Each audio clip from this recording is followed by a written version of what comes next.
Happy Thursday. Today is Thursday, August 18th, 2022. Today's daily Bible readings come to us from Psalm 71, 1 through 6, Jeremiah 6, 1 through 19, Hebrews 12, 3 through 17, and then you could have also read Psalm 103, 1 through 8, Numbers 15, 32 through 41, and then end with Hebrews again.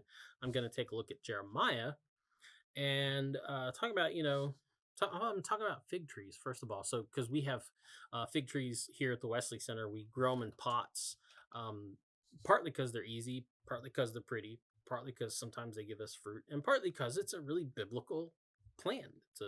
You see figs all the time in the Bible.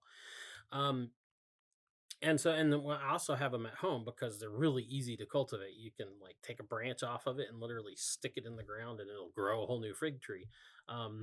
So which is kind of cool because you find a fig you like your friend has one, you can, while they're not looking, be like, hey, look over there, and you just rip a branch off. Don't do that. You should probably ask permission. But anyway, it's really easy. And so this time of the year, the fruit's coming in, and so like I find myself, daily going out there and just kind of looking through the tree and trying to find any figs that have gotten ripe. And so, you find yourself just looking for fruit.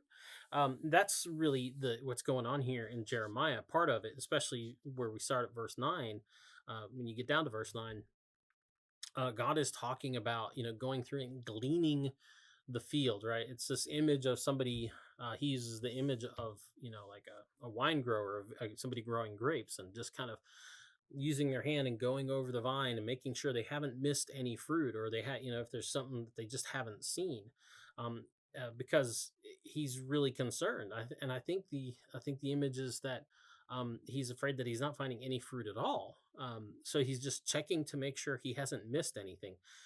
Is there anyone who, he says, who will see? Is there anyone who will listen? Is anyone that will hear? Is there any harvest at all?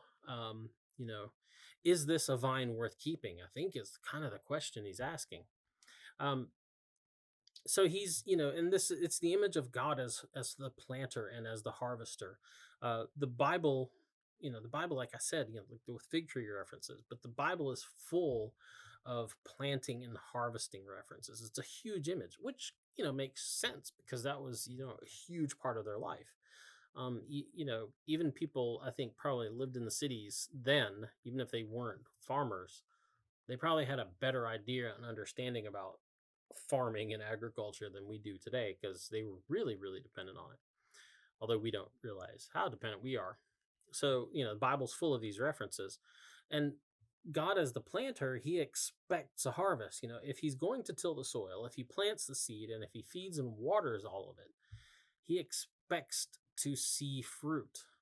If he's tilled our soil and planted the seed and fed and water, he expects to see fruit from all the work that he's done planting in us.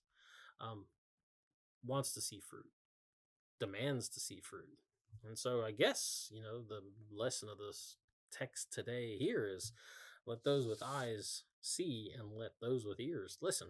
Anyway, that's the DBR for today. Get out, enjoy the day, and we'll see you tomorrow. Boop.